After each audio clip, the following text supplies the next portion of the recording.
Nous fêtons dans quelques jours les 10 ans du pape François, déjà 10 ans. Alors il ne s'agit évidemment pas de faire un bilan, ni de mettre une note, encore moins. Nous avons la conviction que chaque pape, avec ses qualités, ses défauts, à chaque moment de l'Église, est là, inspiré par l'Esprit Saint, pour la guider au moment qu'il faut. Et il faut reconnaître que depuis une centaine d'années, nous avons plutôt eu des grands papes, ça n'a pas toujours été le cas dans l'histoire. Alors, même s'il est bien évidemment trop tôt et même impossible de faire un bilan, et que chacun peut faire le sien, on peut peut-être néanmoins retenir 4 éléments principaux pour parler de ces 10 ans. D'abord, le pape François vient de la périphérie, et il s'intéresse beaucoup aux périphéries. Alors, qu'est-ce que ça veut dire ? Eh bien, il vient d'un pays où on fête Noël en plein été. Voilà, pour nous, en Europe, c'est un petit peu curieux, mais c'est le cas de l'autre côté du monde, dans l'hémisphère sud. Et comme je le disais il y a 15 jours, l'avenir de l'Église est maintenant essentiellement en Afrique, en Asie. Et ce pape, premier pape sud-américain, premier pape non-européen depuis plus de 1000 ans, incarne ce décentrement par rapport à l'Europe. Je crois qu'il ne faut pas sous-estimer ce fait absolument fondamental dans sa perception du monde aussi. Ensuite, deuxièmement, c'est le pape de la maison commune. On peut dire son encyclique Laudato Si sur l'écologie a marqué les esprits, et pas seulement dans l'Église. C'est un texte fondateur, c'est un texte source, un texte important, qui nourrit beaucoup d'initiatives partout dans le monde. Voilà, donc là on peut dire qu'il y a un apport qui est vraiment nouveau et majeur.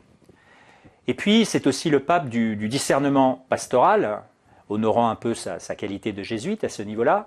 Et là on peut prendre comme exemple les 2 synodes sur la famille qui ont abouti au texte Amoris Laetitia. On peut dire un désir d'accompagner chaque personne, chaque couple, au point où il en est. Il n'y a pas 2 situations identiques. Au fond, il a voulu redire et lancer un processus qui continue, que les personnes ne sont pas faites pour les règles, mais les règles pour les personnes. Comme aurait dit Jésus, l'homme n'est pas fait pour le Shabbat, mais le Shabbat pour l'homme. Donc ça, c'est aussi cette question du discernement pastoral, de l'accompagnement concret des personnes, c'est absolument capital. Et puis le dernier point, c'est ce processus synodal qui a été lancé. Je mets de côté la réforme de la curie qui permet à des laïcs d'être responsables de ministères, c'est quand même pas rien. Mais je me concentre sur ce processus synodal. Parce qu'au fond, de quoi s'agit-il ? Et je crois que là, on rejoint une ligne de fond de tout son pontificat, c'est de se remettre à parler, à débattre. Et il est normal qu'il y ait des opinions différentes. Dans l'histoire de l'Église, il y a eu plein de grands débats. Il y a eu un débat sur les rites chinois. Au Moyen-Âge, on discutait sur l'Immaculée Conception. Il y avait des avis différents. Il y avait l'école scotiste, l'école thomiste.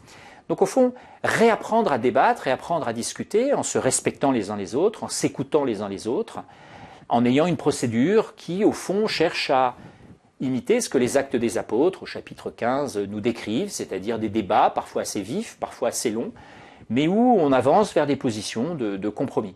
En tout cas, la clé, c'est réapprendre à parler des choses essentielles. Après tout, c'est bien normal que dans l'Église, il y ait des débats, et on a toujours eu, et on avait peut-être été un peu dans une sorte de faux unanimisme pendant assez longtemps. Et donc, par ce processus qu'il commence, je pense que voilà, il fera ce qu'il peut, il continuera le temps que ça durera. Ce n'est pas la chose la plus importante.